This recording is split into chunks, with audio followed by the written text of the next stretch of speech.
Welcome to NAT. My name is Paul Spanos, and today we have the topic of community banking.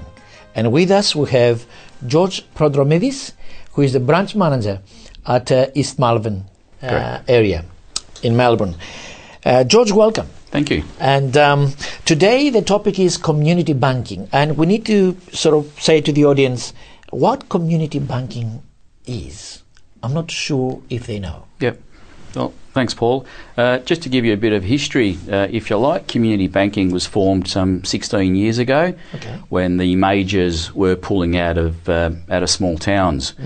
And it was the key leaders within those communities that approached the bank in that stage and asked, how do we get banking back into our community strips, if you like. Okay. That means it started mainly from the country areas. It certainly did, yes. Oh, okay. Repunyup Minyup was the town it really started from 16 years ago. That would be a bit of a comforting thinking that they've got their own bank in the country, isn't it? From a community perspective, yes, it does, because the way it's formed, you've got your local businesses, your local mums and dads who pledge money and put up shares within that individual branch. And then once it passes its feasibility studies and prospectuses and so forth, there's criteria that needs to be met. Once that criteria is met, then a community branch is formed. That means what you're saying to me is that I can be part of the shareholders of the bank straight away. Shareholders of that local community branch? Of the local community branch. Absolutely. So some 16 years ago, we're talking about this started. Today, 16 years on, we have in excess of 305 community branches, all individual branches, individual boards, directors and staff that work in their own little community catchments, operating under the licensing of Bendigo Bank. And as a community bank, it looks like the concept really grew quite fast. If we're talking about the last 16 years, starting live, and today, how many branches we've got? 305 community 305. branches. That is throughout Australia? Throughout Australia. That is quite extraordinary. It is, considering that it was a new concept to start with. Yes. So the first 4 to 5 years, that was a slow incline. Yes. Off memory, I believe in the last 5 years we've been growing something like 20 to 30 branches every year. So it's been in the last 6 to 7 years that we've had that nice steep incline. And it is from there that we managed to generate profits once the community branches become profitable to invest back into our own local communities. Okay, that means if I'm a part of if I embrace that concept as a local community, and we're talking about community banking, what is it that comes back to me? What comes back to you as a local, whether you're a business person or just your mum and dad within the community, you're guaranteed to have your banking. You don't need to move out of town to try and do your day-to-day banking. Businesses don't need to move out. What we found in the smaller towns, when the major banks started to pull out, the towns were depleting. They lost the bank, they lost the news agency, they lost their local medical centres, and the towns were starting to die. What we've noticed, and history has shown, when a community bank tends to go back into those local little community strips, businesses start to come back in. So what we're really doing essentially is we're retaining capital back within that own community for that community to flourish. And that is amazing. And only Bendigo Bank has that. Yeah, look, I've been in banking 30 years. The last 13 of those, I've been in community banking. And I must admit, I have not seen any model like this, be it Australia or worldwide, that this particular model, 80% of our profits generated goes back into our local community. The remaining 20 is what's distributed back to our local shareholders who put their hand up to try and get the bank running. In the form of dividends. That means as a shareholder or something in the bank, I've got part of the dividend, but at the same time you say 80% back to the community. Can you elaborate on that a little bit? What is it that comes back, in what form? what comes back to, now you may be involved with the local school in some way. Yes. You might need to upgrade some sort of a facility. Yes. The community bank within its local catchment area will contribute some form of funding, whether it be sponsorship or a grant, back to that. Now, we sponsor a lot of, you're talking sporting groups, you're talking schools, not-for-profit charities and things like that. In one way or another, we would touch every person that lives in that community. Now, you might have your kids going to, or your kids' might be going to creche. Now, all of a sudden, we will do something to help that creche out. It might be putting in air conditioners in the rooms. So you're contributing with your banking is helping us contribute our profits back to that group, even though you may not have a direct link, but it's your grandkids that are benefiting. Now, that is a great motivation for the community to get involved with this branch, isn't it? And we're going to talk a little bit later in relation to the process of this. But at the moment, generically, I would say how happy the shareholders are so far. Looks like, 305 branches in 16 years is a very, very big result. But from the community perspective, what is the feedback that you sense you've got? I guess from my point of view, and I can only speak locally because I'm at East Malvern, the sense that I would get from our local community, our local catchment area, initially when the customers pledged their funds, it was there as a pledge to say, we just want to bank back here. And it wasn't a question of getting a return. So for the first 4 to 5 years, you're generally just trying to replenish that capital that was outlaid first. And then you start to go into profit mode. And then when dividends are being issued, the shareholders are delighted, thinking we didn't expect to be getting a dividend. There you go. But it's great that we are. It's great what we're doing in the community. Thank you, George. We're going to come back after this short break. Thank you for staying with us.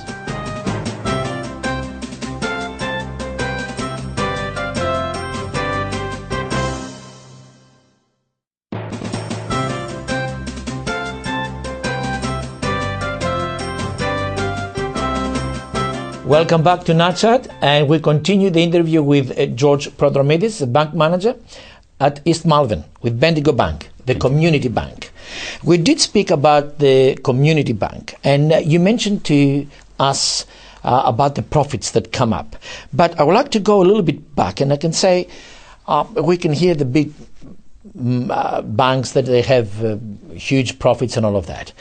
Now, with the community bank, you mentioned that we pledge to the community bank.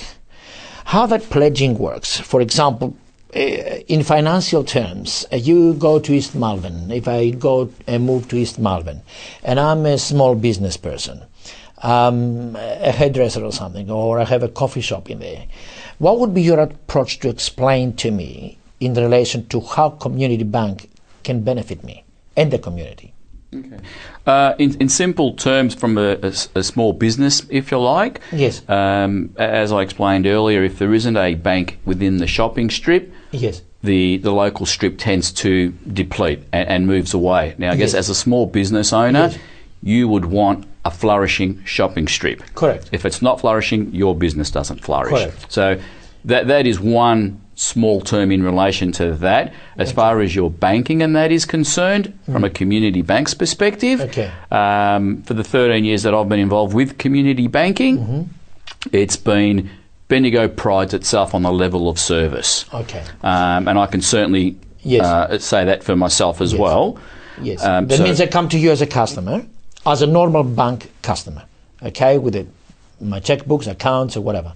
Then but the benefit to the community is from being part of the shareholders of the bank, isn't it?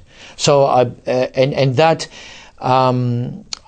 you as a manager, you take the money as part of my pledge on this, and is it in shares that one? You give me a part of ownership of the branch? Yes. So there's two sides to this. One is when a community bank actually first opens up, yes, there is criteria that needs to be met, as I said earlier. And part of that criteria is, and it'll vary from community bank to community bank, you've got to look at raising roughly $470,000 plus dollars, or that's what it was when we first started. From the local community? From the local community with a minimum shareholder number of $250. So that's a pledge that your mum and dad or your business will put up or put on the line. And $250 is one share?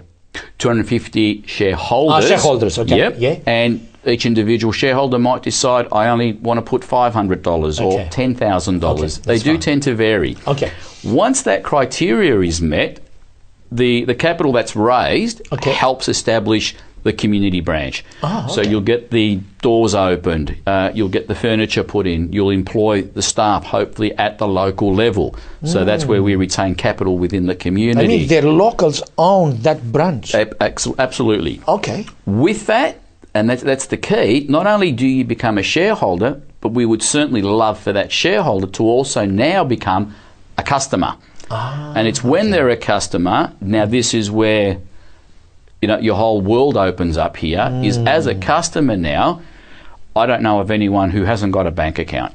So those that are at a local level, if they do their banking locally, the profits we generate from that is what then goes back into, could be in our own shopping strip, back into the schools, as I mentioned, or the kinders, and that's where we put our funding back in. So without the local community's banking or their support in banking with us, we can't do what we do in the community. So we definitely need the local community to bank with us.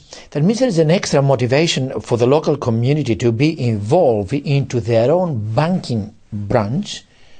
That banking branch in itself operates in a way that gives back to the community, to the local community. Correct, absolutely. And that is part of the charter of the local branch, isn't it? To support the local community.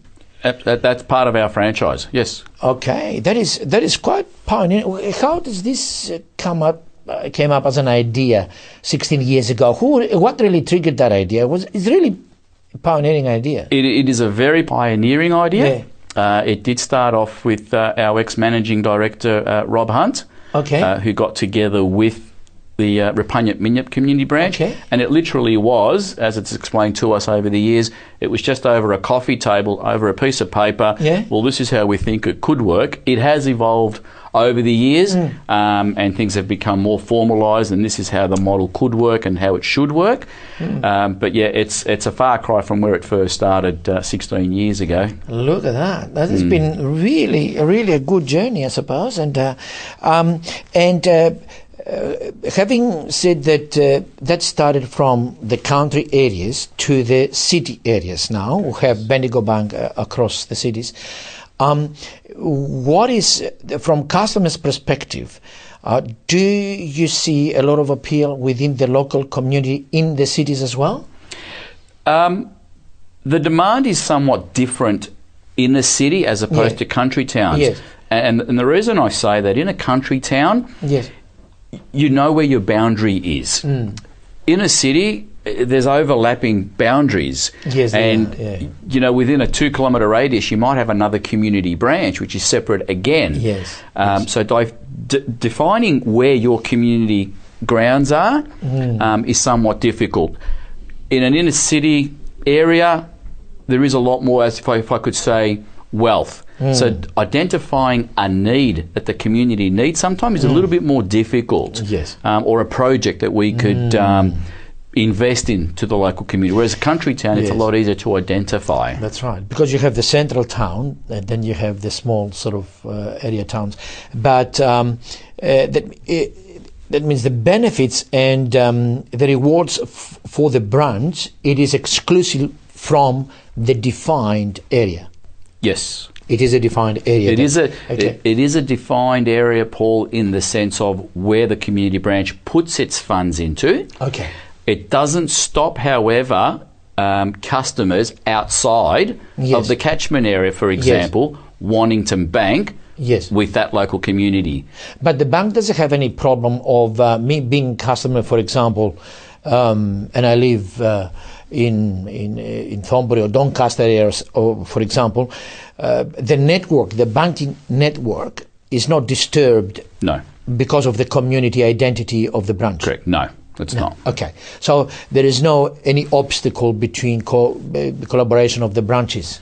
No, there isn't. And at the end of the day, the business grows depending on the manager in that branch. Okay. Right. So if I've got customers that live out Pakenham, Berwick, Hallam Way, you're talking a 60-kilometre distance away from where I am. They want a banking relationship. So they will bank with me. All right. That's irrelevant where they are. The profit we do generate, however, it's as far as the board is concerned, will stay local within our catchment area. Okay. Thank you, George. And we're going to continue in a few moments. Please stay with us.